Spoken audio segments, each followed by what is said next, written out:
প্রিয় শিক্ষার্থী, আশা করি তোমরা সবাই ভালো আছো। তোমাদের গণিত ক্লাসে স্বাগত জানাচ্ছি। আজকে আমরা অনুশীলন করব বা কিছু সমস্যার সমাধান বা নতুন একটা অধ্যায় নিয়ে আমরা আজকে আলোচনা করব। আমাদের এই অধ্যায়ের নাম হচ্ছে পরিসংখ্যান, যেটা তোমাদের পাঠ্য বইয়ের অধ্যায় 17। আমরা আগে জানার চেষ্টা করব এই পরিসংখ্যান কি বা কেন। তো পরিসংখ্যানটা মূলত যদি সাধারণ ভাষায় বলা হয়, পরিসংখ্যান হলো একটা বিষয়ের হিসাব নিকাশ রাখা। সাধারণত হিসাব নিকাশ আমরা রাখি, এটাই হলো একটা পরিসংখ্যান। তো এই হিসাব নিকাশ যে রাখবো, এটা রাখার বিভিন্ন মাধ্যম আছে, বিভিন্নভাবে প্রকাশভঙ্গি এটার আছে, বিভিন্নভাবে প্রকাশ করা যায়।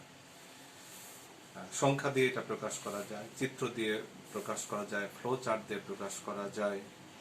এরপরও এই গাণিতিক কিছু বিষয় আছে, যেমন গড়, মধ্যক, প্রচুরক, অজীব রেখা, তারপর বিভিন্ন বেশ কিছু পরিসংখ্যানের মধ্যে বিষয় আছে যা দ্বারা এগুলোকে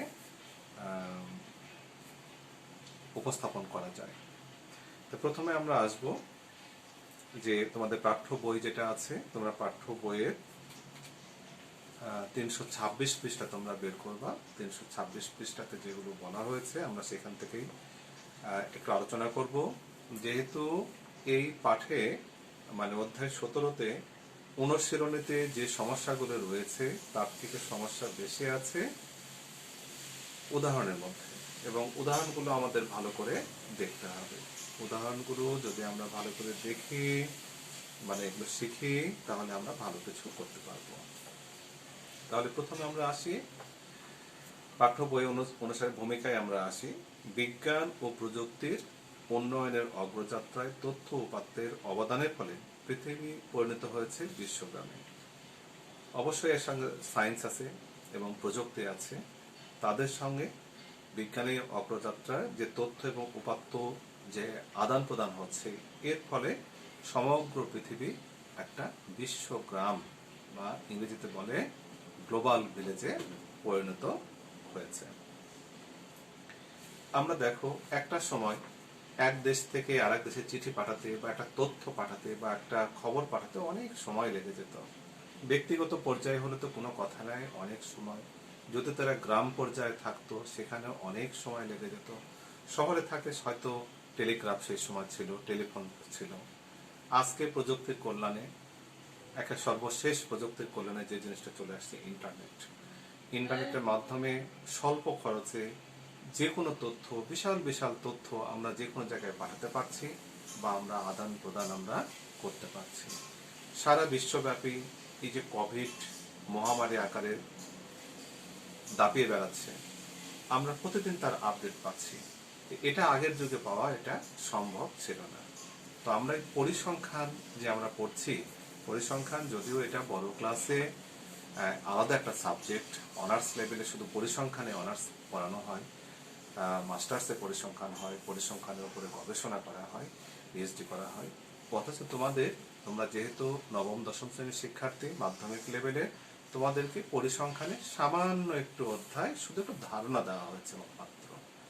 এই ধারণাতেই যে জিনিসটা আমি এখন বুঝে দিই যে আমরা এটা শিখলে বা এটা জানলে আমরা কি করতে পারবো, এই পরিসংখ্যান শেখার ফলে আমরা বাস্তবে কোথায় কাজে লাগাতে পারবো।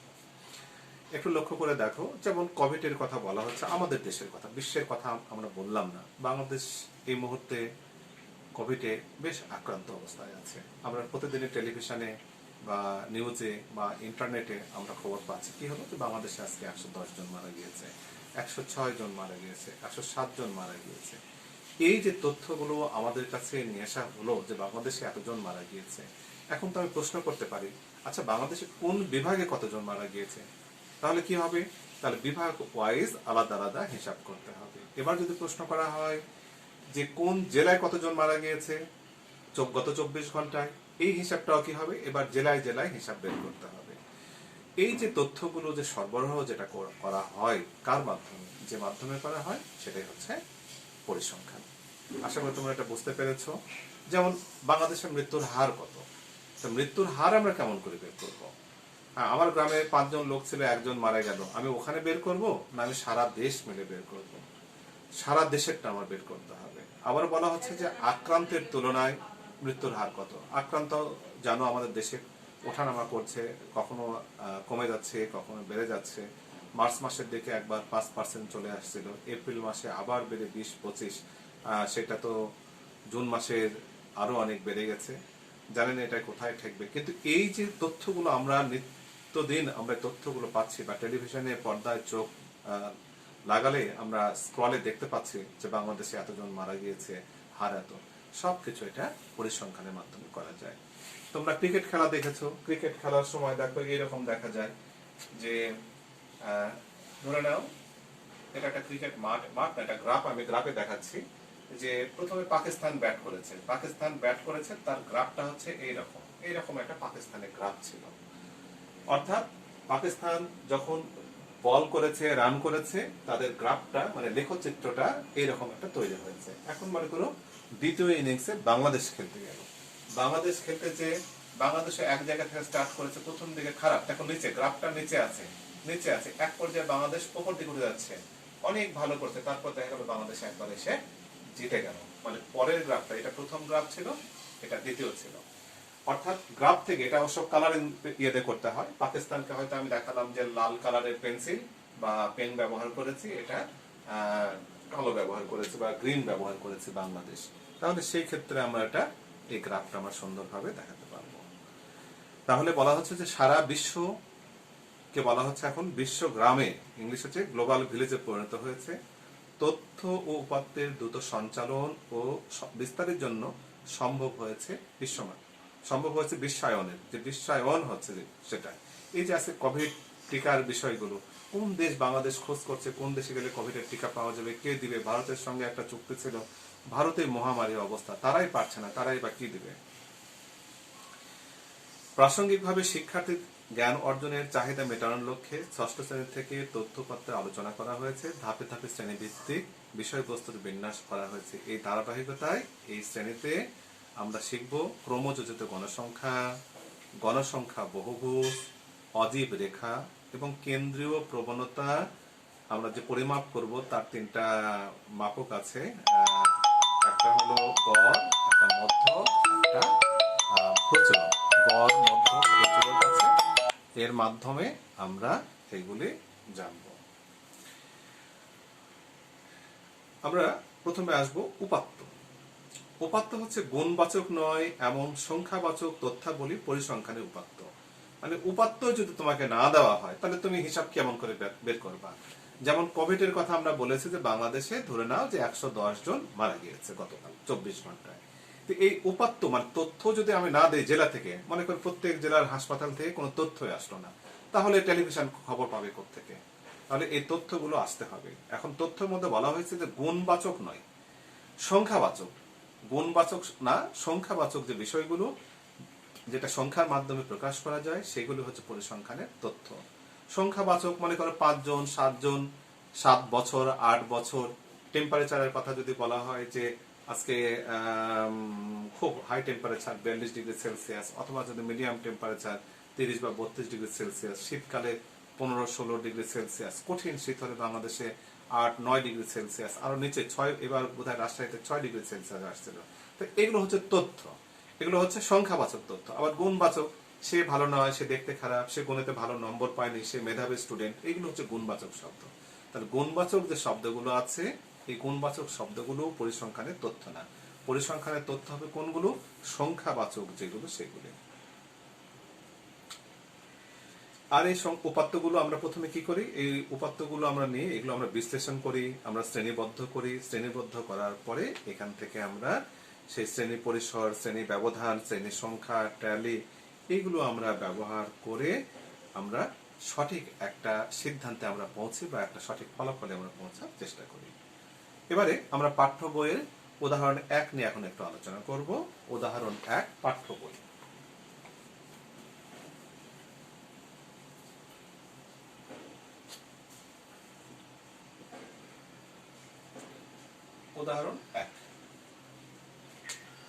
উদাহরণ 1 কি আছে?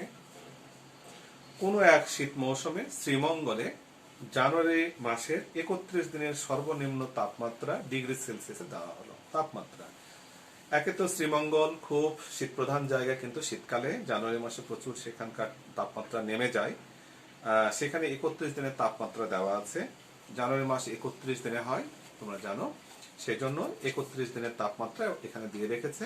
14 ডিগ্রি 14 ডিগ্রি 14 ডিগ্রি, মানে এক এক দিন এক এক রকমের ছিল। দেখো 12 ডিগ্রি 13 ডিগ্রি, এইভাবে শেষের দিকে যদি বলি 9 ডিগ্রি 9 ডিগ্রি, খুব ঠান্ডা আর কি 8 ডিগ্রি 7 ডিগ্রি 6 ডিগ্রিও ছিল। 6 মানে কঠিন ঠান্ডা, একেবারে হাড় কাঁপানো ঠান্ডা যাকে বলে শীত, সেই রকম হয়। প্রশ্ন কি করা হয়েছে, বলছে যে এই তাপমাত্রাগুলো দিয়ে গণসংখ্যা নিবেশন তৈরি করো। এটা দিয়ে কি তৈরি করতে বলছে আমাদেরকে, গণসংখ্যায় কি দেওয়া আছে এখানে, যে জানুয়ারি মাসের 31 দিনের তাপমাত্রা দেওয়া আছে, সেটা দিয়ে আমরা গণসংখ্যা বের করব। তোমাদের কাজ হবে কি, তোমাদের কাজ হবে প্রথমে সংখ্যাগুলো আগে তুলে নেওয়া, সুন্দর করে সংখ্যাগুলো যত মানে যে উপাত্ত যেগুলো দেওয়া আছে, আগে বলেছি যে উপাত্ত যেগুলো দেওয়া থাকবে, তথ্য উপাত্ত, এগুলো আগে তুলে নিলাম খাতায়। তোলার পরে এখন বলছে যে এখানে মানে সমাধান কি হয়েছে, আমি সংক্ষেপে লিখবো, আমি বইতে করাই আছে, শুধু বোঝানোর জন্য আমি লিখবো সমাধান। এটার মানে প্রশ্নটা আমি করছি কিভাবে, যে তাপমাত্রা মানে সবচেয়ে ছোট সংখ্যা, মানে আমি বড়টা আগে লিখলাম, সবচেয়ে বড় সংখ্যায়, আমি যেহেতু আমরা সংখ্যায় সব প্রকাশ করবো, সংখ্যা লিখলে দোষ কিছু নাই। বড় সংখ্যা 14, ছোট সংখ্যা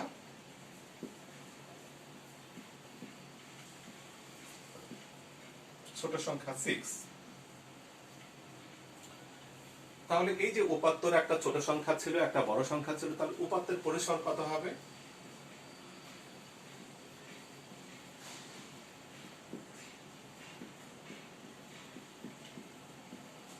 উপাত্তের পরিসর হবে যে বড় সংখ্যা মাইনাস ছোট সংখ্যা, এই যে বড় সংখ্যা মাইনাস ছোট সংখ্যা প্লাস একটা 1 দিতে হয়। এটা একটা সূত্রের বিষয়, আচ্ছা আমি একবারে লিখবো এখানে, প্লাস 1 দিতে হয়। তাহলে 14 থেকে 6 বিয়োগ করলে 8, 8 এর সঙ্গে 1 যোগ করলে 9, তাহলে উপাত্তের পরিসর দাঁড়ালো 9। এখন কি হবে, এখন এটাকে আমরা শ্রেণী ব্যবধান, কয়টা শ্রেণী ব্যবধান ধরবো, মানে শ্রেণী ব্যবধান আমরা 3 ধরে নেই। এখানে তোমাদের পাঠ্য বই 3 ধরা আছে, আমি 3ই বলবো, কারণ এটা অনেক লম্বা আছে, ছোট অল্প কয়টা উপাত্ত, মানে পরিসর যেহেতু 9 আমরা কম নিব। শ্রেণী ব্যবধান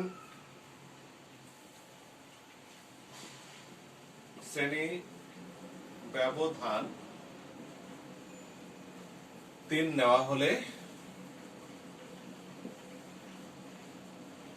শ্রেণী সংখ্যা হবে, শ্রেণী সংখ্যা কয়টা শ্রেণী সংখ্যা হয় দেখি,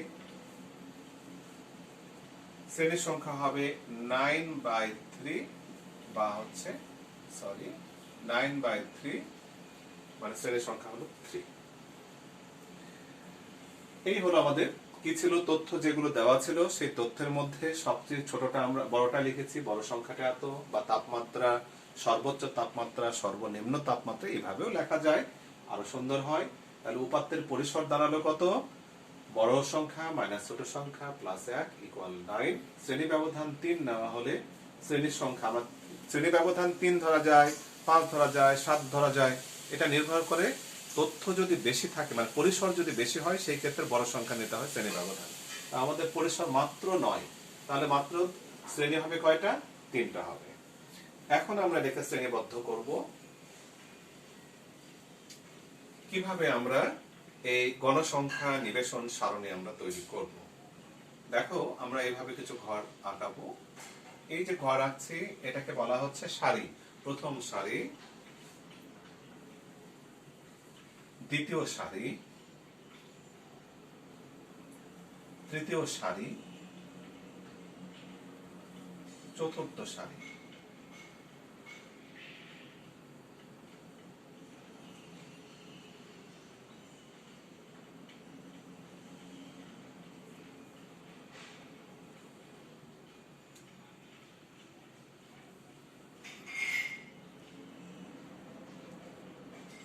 আচ্ছা, আমরা একটা ছক এঁকে নিয়েছি।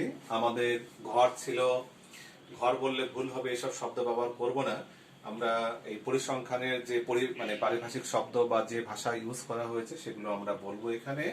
প্রথমটা হচ্ছে আসলে শ্রেণী ব্যবধান। তা আমাদের এখানে তাপমাত্রা দেওয়া আছে, তাপমাত্রা দেওয়া আছে এবং সেটা সেলসিয়াস স্কেলে দেওয়া আছে। আমি সংক্ষেপে লিখলাম সেলসিয়াস। এরপরে হচ্ছে ট্যালি চিহ্ন।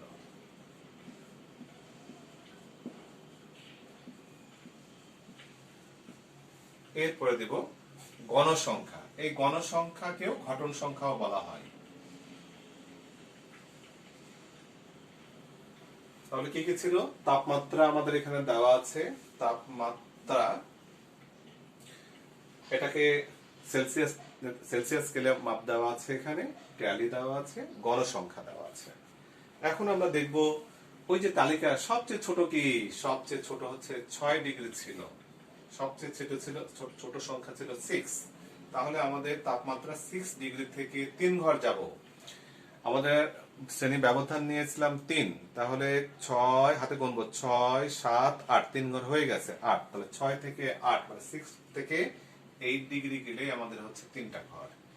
এরপরে 8 এর পর আমরা নেব 9 ডিগ্রি, 9 থেকে আবার 10 ঘর যাব, 9 10 11। এরপর আমরা যাব 12 থেকে, 11 এর পর 12 থেকে 3 ঘর যাব, 12 13 14।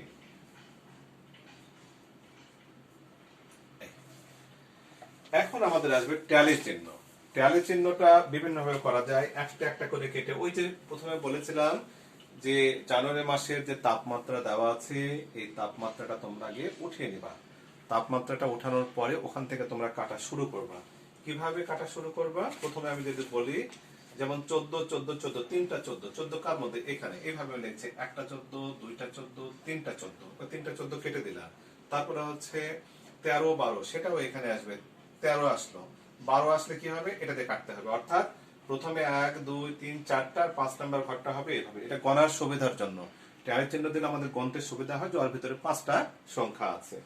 তো এখন আমি ওইভাবে এটা দেখাবো না, তোমরা ওইভাবে কাটবা। এখানে তৈরি করা আছে যে আমি সেটা এখন লিখবো, যে 6 থেকে 8, মানে 6 ডিগ্রি তাপমাত্রা থেকে 8 ডিগ্রি তাপমাত্রা আছে মোট 11 দিন। তাহলে আমি সেটা লিখবো 1 2 3 4 5, 1 2 3 4 5, আর হচ্ছে 1। এখানে 6 থেকে 8 ডিগ্রি তাপমাত্রা, ওইভাবে যদি তোমরা কাটো এইভাবে চলে আসবে 11টা। এরপরে 9 থেকে 11 ডিগ্রি সেলসিয়াস তাপমাত্রা, এখানে আমি দেখতে পাচ্ছি বোধহয় 13টা আছে, 1, এই হয়ে গেল 5 5 10, আর এই হয়ে গেল 3। আচ্ছা, আর 12 ডিগ্রি থেকে 14 ডিগ্রি ছিল, 7 দিন তাপমাত্রা ছিল। তাহলে এই হলো 7। তাহলে গণসংখ্যা কি দাঁড়ালো? গণসংখ্যা দাঁড়ালো 11, গণসংখ্যা দাঁড়ালো 13, গণসংখ্যা দাঁড়ালো হচ্ছে 7। আমরা এখানে মোট বলতে পারি, ইংলিশে সামেশন লেখা হয়। মোট কত দাঁড়ালো? মোট দাঁড়ালো 31। মোট 31। এটাই চাওয়া হয়েছিল এই প্রশ্নের মধ্যে। চাওয়া হয়েছে এই জিনিসটা, যে গণসংখ্যা নিবেশন সারণী তৈরি করো। এটাই বইতে দেওয়া ছিল, এটা বুঝে দিলাম। তাহলে আমরা একটা জিনিস দেখলাম। আচ্ছা, একটু বলে রাখি, যে উপাত্তগুলো দেওয়া ছিল এগুলো বিচ্ছিন্ন উপাত্ত, কেমন? তো বিচ্ছিন্ন উপাত্ত 2 ধরনের হয়, বিচ্ছিন্ন অবিচ্ছিন্ন, আলোচনায় আছে, আমরা পরবর্তীতে যাব। তো শুধু আমরা এটুকু বুঝালাম, এটা একটু সুবিধার জন্য, যে আসলে এই যে শ্রীমঙ্গলে জানুয়ারি মাসের তাপমাত্রাটা আসলে কেমন ছিল।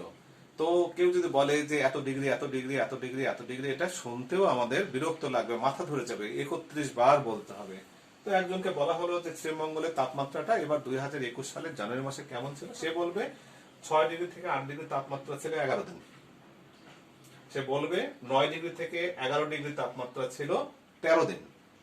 সে বলবে 12 ডিগ্রি থেকে 14 ডিগ্রি তাপমাত্রা ছিল 7 দিন। মোট এই 31 দিনের তাপমাত্রা। আবার দেখো, এটাকে গড় করা যায়, যদি সবগুলো যোগ করে যদি 31 দিয়ে ভাগ করা হয়, তাহলে বলা যাবে যে জানুয়ারি মাসে শ্রীমঙ্গলের গড় তাপমাত্রা কত। এটাও কিন্তু পরিসংখ্যানের কাজ, মানে গড় করে দিল। হ্যাঁ, অথবা যদি বলা হয় যে এর মাঝামাঝি সময় কত, দুঃখিত, মাঝামাঝি তাপমাত্রা কত সেটা হচ্ছে মধ্যক দ্বারা বের করা হয়।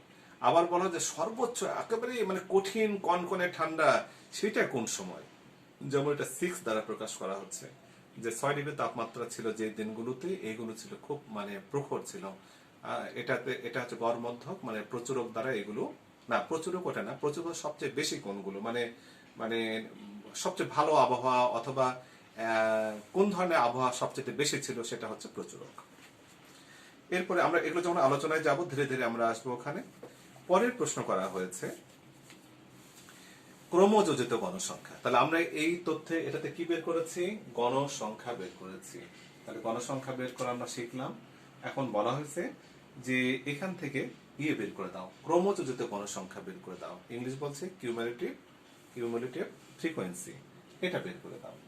আচ্ছা, এখন আমরা এই ক্রমযোজিত গণসংখ্যাটা মানে কিভাবে আমরা বের করব, এটা মোটামুটি আগের যে চিত্রটা ছিল আমরা সেখানেই নিব।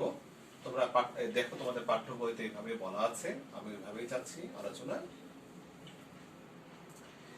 একটু আমি মুছে দেবো এই অংশটা, মুছে দিয়ে নতুন করে লিখবো। এটা সহজ, ক্রমযোজিত গণসংখ্যা খুবই সহজ।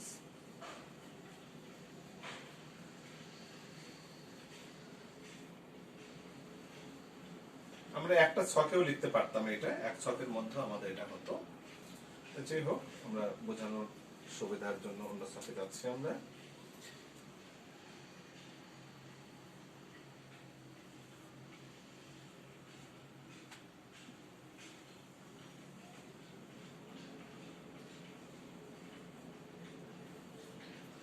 আচ্ছা, যে ঘরটা ছিল আমাদের, আমরা এইবার দিব গণসংখ্যা, এটা লিখবো।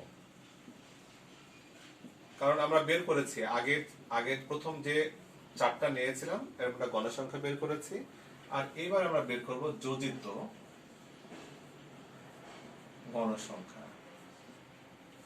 যোজিত গণসংখ্যা।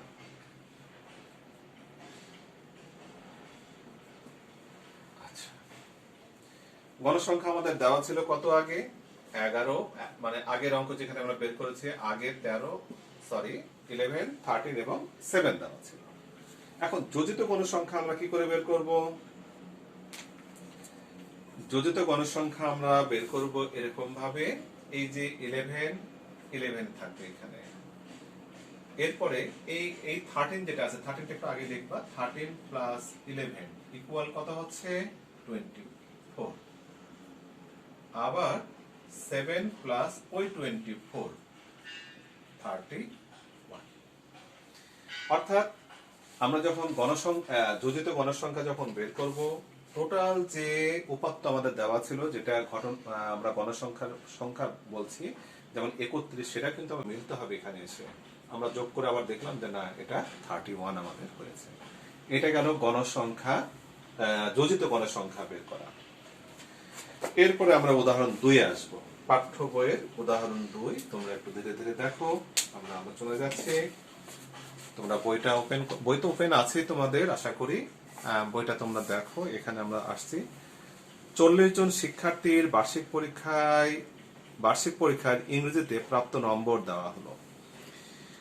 40 জন শিক্ষার্থী কোথাও ছিল, কোনো ক্লাসে বা কোনো স্কুলে, তাদের কি দেওয়া আছে, প্রাপ্ত নম্বর দেওয়া আছে। কি প্রাপ্ত নম্বর দেওয়া আছে, 100-র মধ্যে ইংরেজিতে কেউ পাইছে 70, কেউ 40, কেউ 35, কেউ 60, কেউ 55। এখন বলা হয়েছে এগুলোর ক্রমযোজিত গণসংখ্যা সারণী তৈরি করা। একবারে প্রশ্ন করা হয়েছে। দেখো, উদাহরণ 2 যখন আমরা করাচ্ছিলাম, দুঃখিত, উদাহরণ 1 যখন করাচ্ছিলাম, ওখানে প্রশ্ন করেছিল গণসংখ্যা নিবেশন সারণী তৈরি করা, অর্থাৎ ফ্রিকোয়েন্সি, গণসংখ্যার ইংরেজি ফ্রিকোয়েন্সি, গণসংখ্যাকে ঘটন সংখ্যাও বলা হয়, সেই ফ্রিকোয়েন্সি আমরা ওখানে বের করেছি। তো এবারে সরাসরি বলেছে যে গণসংখ্যা লাগবে না, একবার আমাকে ক্রমযোজিত গণসংখ্যা বের করে দাও।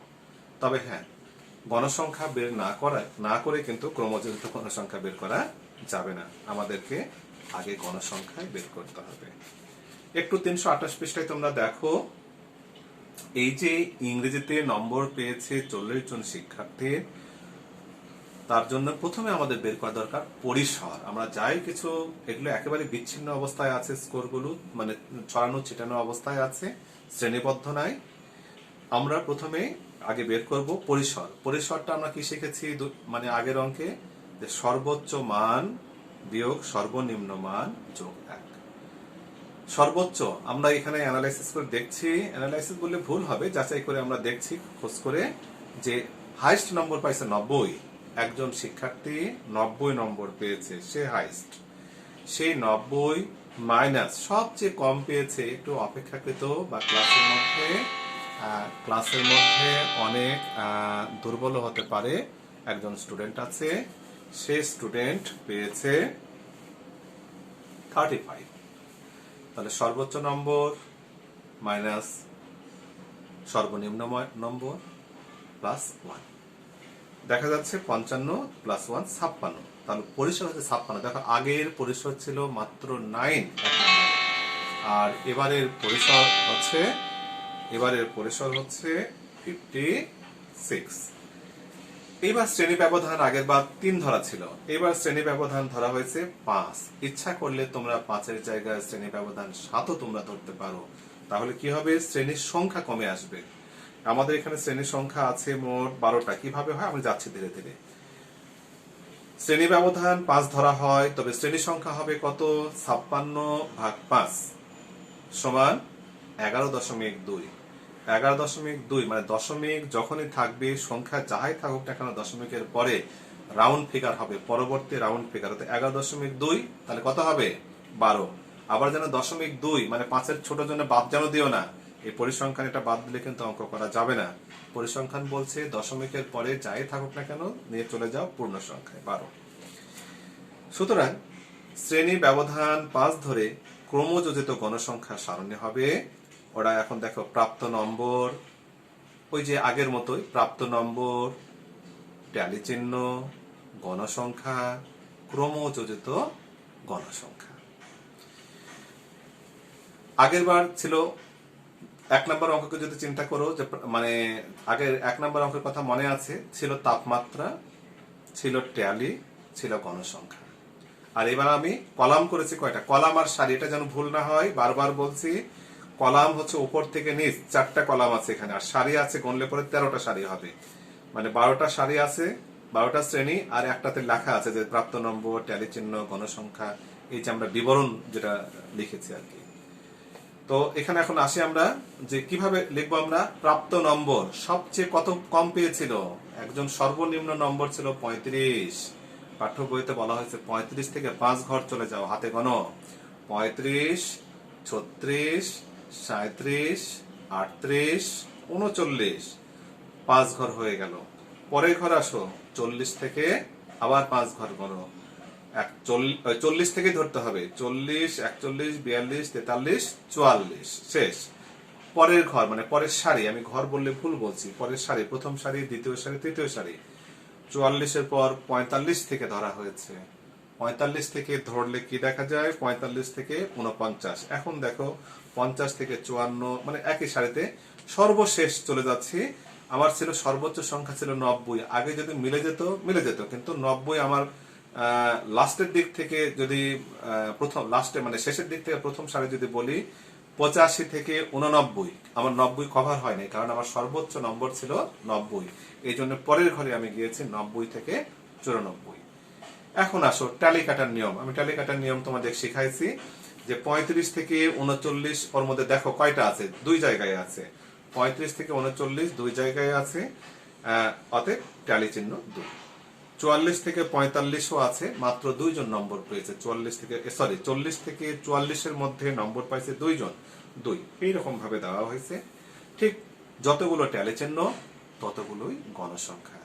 আর গণসংখ্যা যখন বের হয়েছে, ক্রমযোজিত গণসংখ্যা, এই যে কেবলই শিখাইলাম যে একটার পর একটা যোগ করতে হবে। আমরা একটু দেখি উদাহরণ বইতে যেভাবে দেওয়া আছে।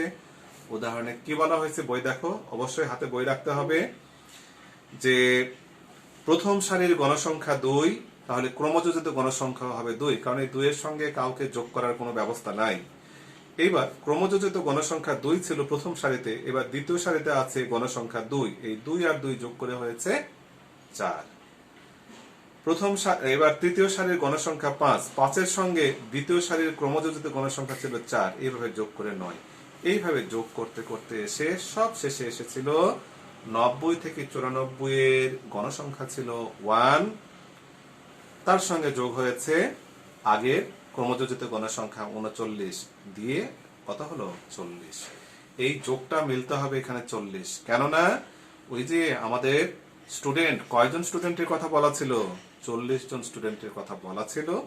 আমরাও দেখলাম যে হ্যাঁ, টোটাল ক্রমযোজিত গণসংখ্যার শেষ ঘরটা আসছে 40। তার মানে আমাদের সমস্যা যে সমাধান আমরা করেছি সঠিক আছে। আমরা আরেকটু আলোচনা করব আজকে, সামান্য একটু আলোচনা করে শেষ করব। ইতিমধ্যে আধা ঘন্টা আমাদের ক্লাসও হয়েছে, কয়েক মিনিট সময় আমাদের আছে। চলক, আমরা জানি সংখ্যা সূচক তথ্য সমূহ পরিসংখ্যানের উপাত্ত। এই যে সংখ্যা সূচক, আগেই তো বলা হয়েছে গুণবাচক শব্দগুলো হবে না, সংখ্যাবাচক শব্দগুলো পরিসংখ্যানের সংখ্যাবাচক শব্দগুলো পরিসংখ্যানের উপাত্ত। উপাত্তে ব্যবহৃত সংখ্যাসমূহ চলকের মান নির্দেশ করে। উপাত্তে ব্যবহৃত যে সংখ্যাগুলো সেগুলো চলকের মান নির্দেশ করে। এখন যেমন উদাহরণ 1-এর তাপমাত্রা ছিল, সেটা সংখ্যা দিয়ে আমরা লিখেছি। উদাহরণ 2-এ ছিল নম্বর ছিল। এখন এইগুলি হচ্ছে যে প্রাপ্ত নম্বর বা তাপমাত্রা যাই ছিল, এইগুলি আমরা বলছি চলক। ওই যেটাই উপাত্ত, উপাত্তগুলোতে হয়তো বয়স থাকবে, বছর, টাকা থাকবে, এত টাকা, মাস, দিন, বছর, এইভাবে থাকতে পারে। কিন্তু আমরা যখন লিখবো, সংখ্যায় যখন প্রকাশ করবো, এখানে টাকা, পয়সা, মাস, দিন কিছুই থাকবে না। অতএব এইগুলিকে চলক হিসেবে ব্যবহার করব।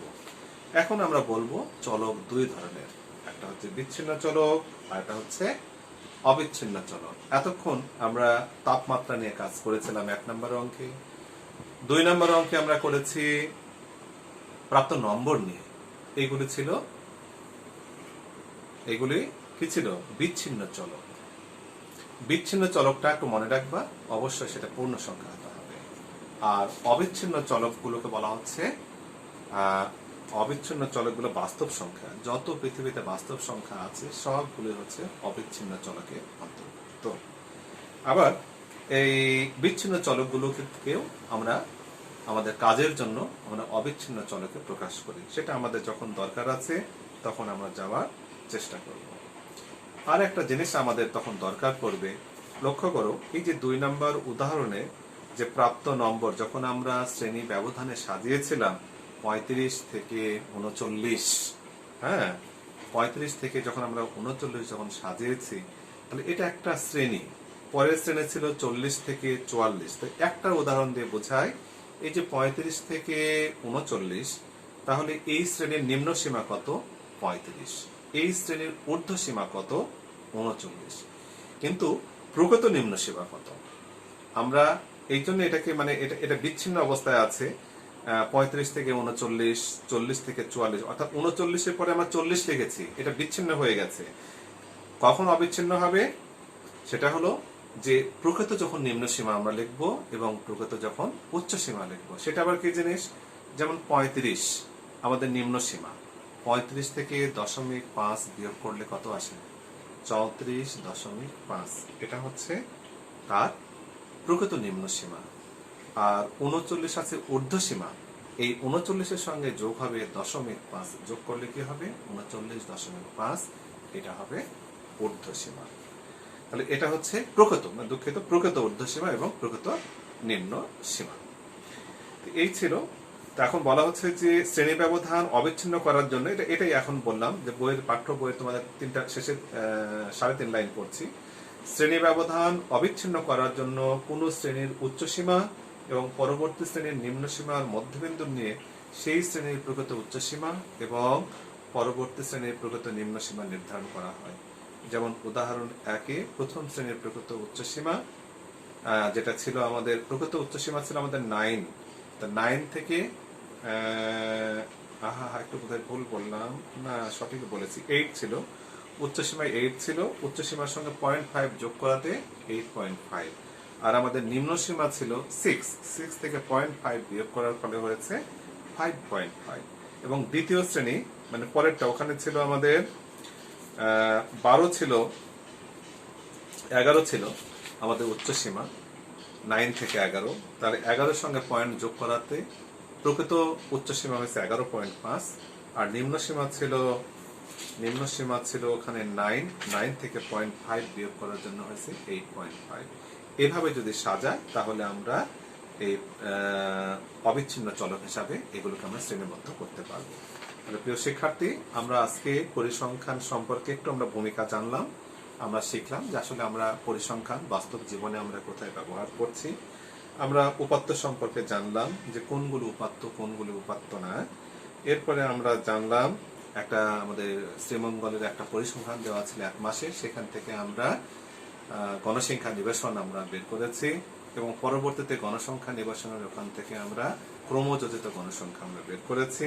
ঠিক একইভাবে উদাহরণ 2-এ কোনো ক্লাসে 40 জন শিক্ষার্থীর ইংরেজিতে নম্বর দেওয়া ছিল, সেই নম্বরগুলোকে আমরা শ্রেণীবদ্ধ করে প্রথমে একই সারণীর মধ্যে আমরা করেছি। প্রথম মানে একটা সারণীর মধ্যে আছে যে প্রথমে ছিল গণসংখ্যা, পরে সেটাকে করা হয়েছে ক্রমযোজিত গণসংখ্যা।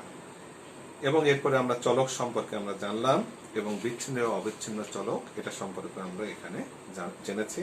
এরপরে আমরা জানলাম যে কোনো একটা শ্রেণীর নিম্ন সীমা এবং ঊর্ধ্ব সীমা আছে, তাকে মানে যদি এটা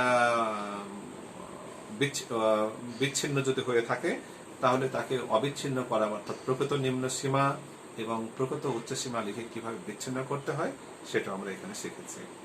তো আমরা ধীরে ধীরে আরো অনেক কিছু শেখার বাকি আছে। সামান্য কেবল পরিসংখ্যানের মধ্যে আমরা কেবলই একটু আমরা হাত দিয়েছি, আসলে বিশাল একটা বিষয় এটা। সামান্য কিছু আমরা ধীরে ধীরে আমাদের জন্য এই নবম দশম শ্রেণীতে যে জিনিসটা আমার লাগবে আমরা সেগুলি শিখব।